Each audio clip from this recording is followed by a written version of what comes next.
Good afternoon and welcome to the channel. I got a new car in the garage. I want to show you. It's pretty sick. So we have right now C8 Z06 Andy's getting work done. We got Duramax, McLaren, Corvette, and my recently acquired new McLaren. So I now have two 570S's, which is pretty goddamn cool. I don't think my girlfriend will be too happy when she comes home to find out that her parking spot has been taken up by yet another car, but that is the way the cookie crumbles. Hope you guys are having a great day. It is a gorgeous day in PA for once.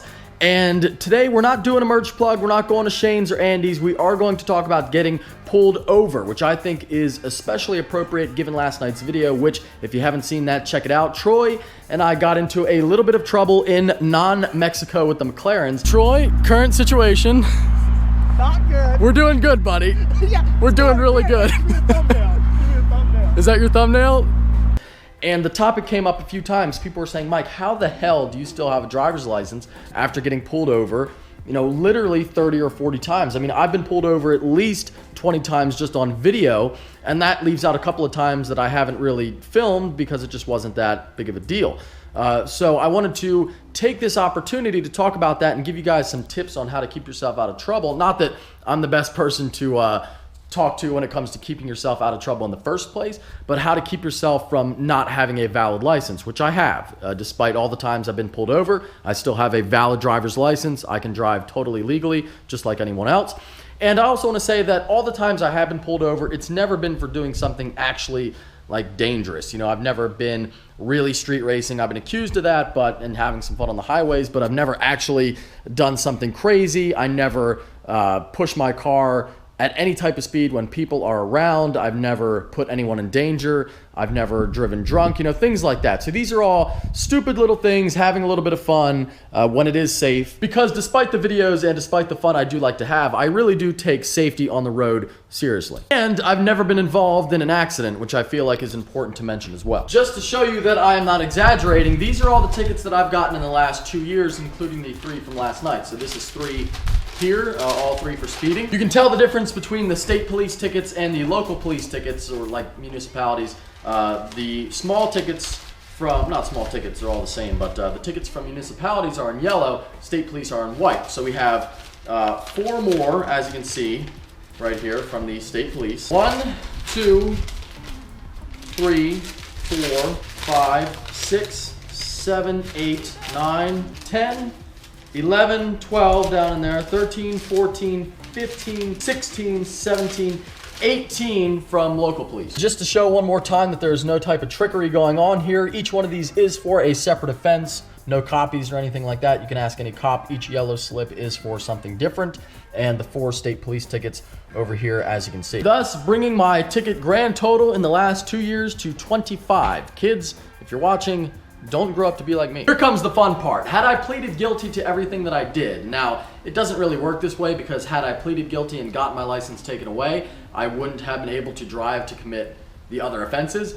But had I pleaded guilty to, just a fun way to think about it, if I pleaded guilty to everything I did and I took the points, I would have had my license suspended for 6 years. As you can see, here I am still driving today. The closest I ever came to getting my license actually revoked was a couple of months ago when I had to go down to PennDOT, the Pennsylvania Department of Transportation, the DMV, and I had to take a test to show that I was a good driver and I was not in fact a danger to other people on the road, and I passed my test. So I was able to still drive. I think the lighting is gonna be a little bit better over here and half my face won't be cut off by the sun. But anyway, now for the good stuff. How is this possible? How have I still been able to maintain a valid driver's license?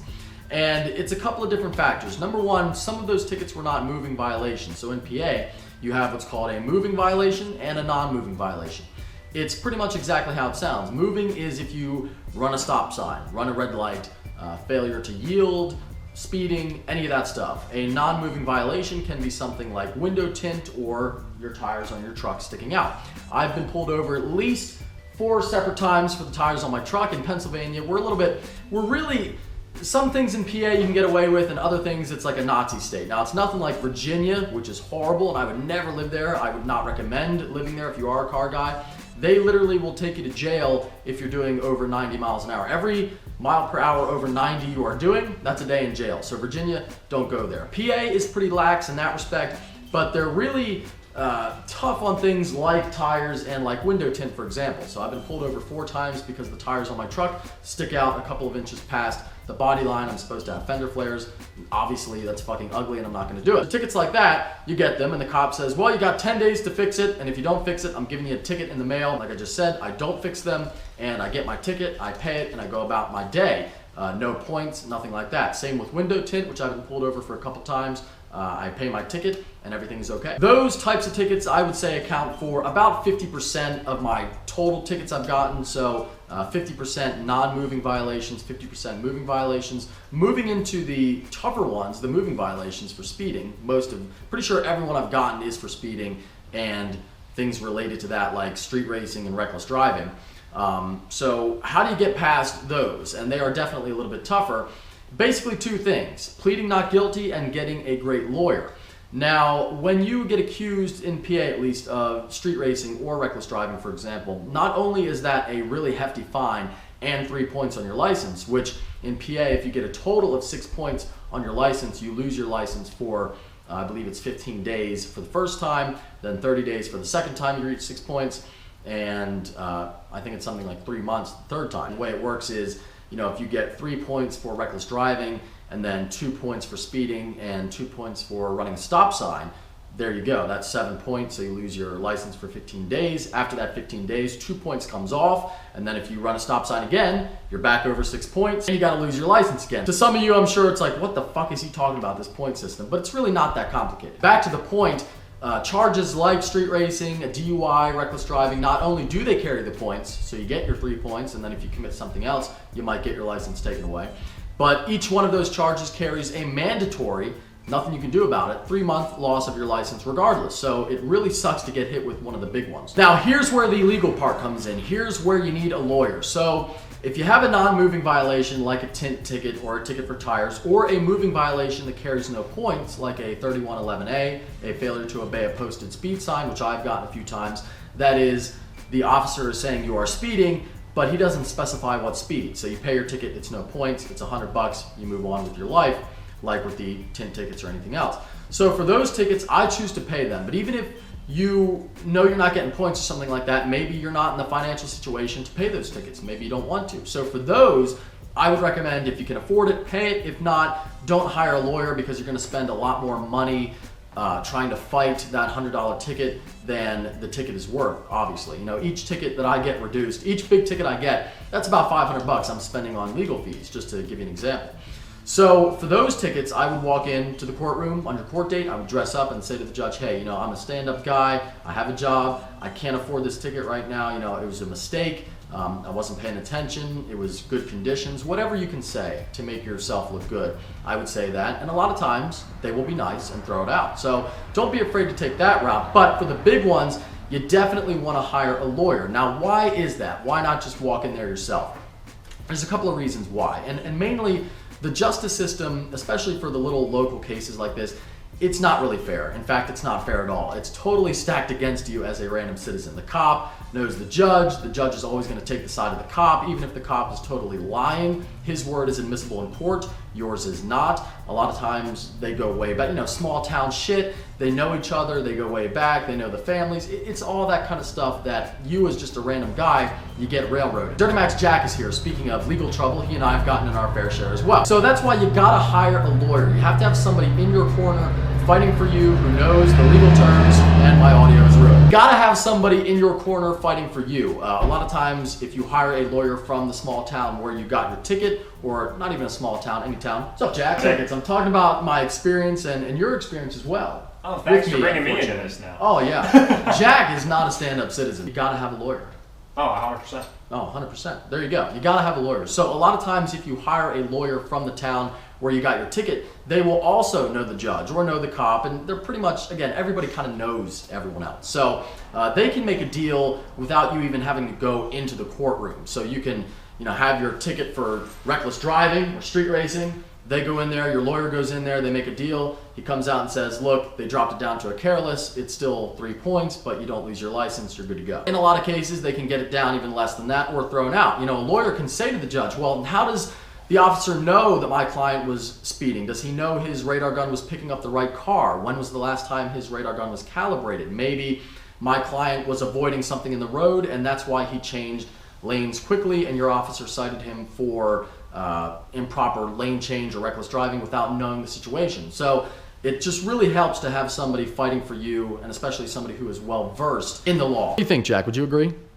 Well, I mean, I know that out of personal experience, I don't think I'd ever go into a court setting without the proper credentials, if you will. There you go. Right, I would always say that, hey, look, any situation requires tools, whether that be a physical tool or maybe the tools or skill sets that somebody else can provide you. And I mean, my father always taught me that having in your toolbox, if you will, this figurative thing is you always need a good mechanic, you always need a good attorney, you always need a good accountant.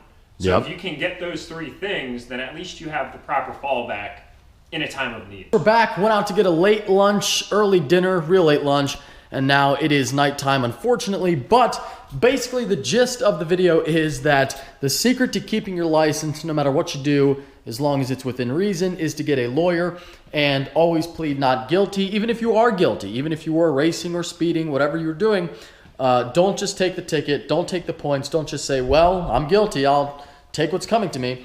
Because a lot of times you can even get something that's blatantly obvious that you've done, you can get that reduced or even thrown out completely. So there are better options for you out there. I hope that you enjoyed this video and found it informative. If you did, give it a big thumbs up. If you are stopping in for the first time, please subscribe. Take care. Have a great day.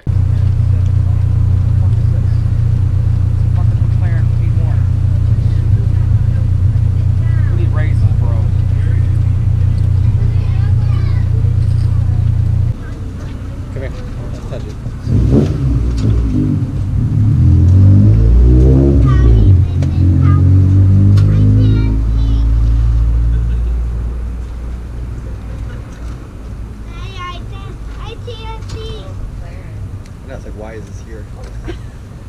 Hey, people who drive with cars get hungry too.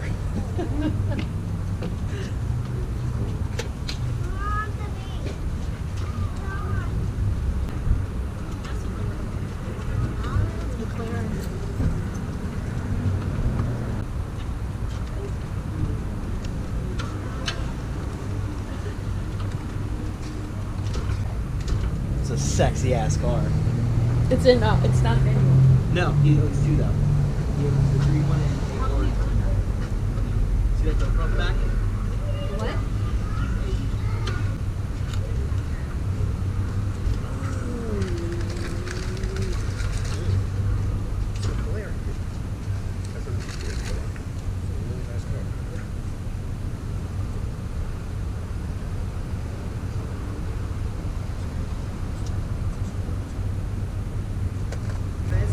Way better than it's got a GoPro.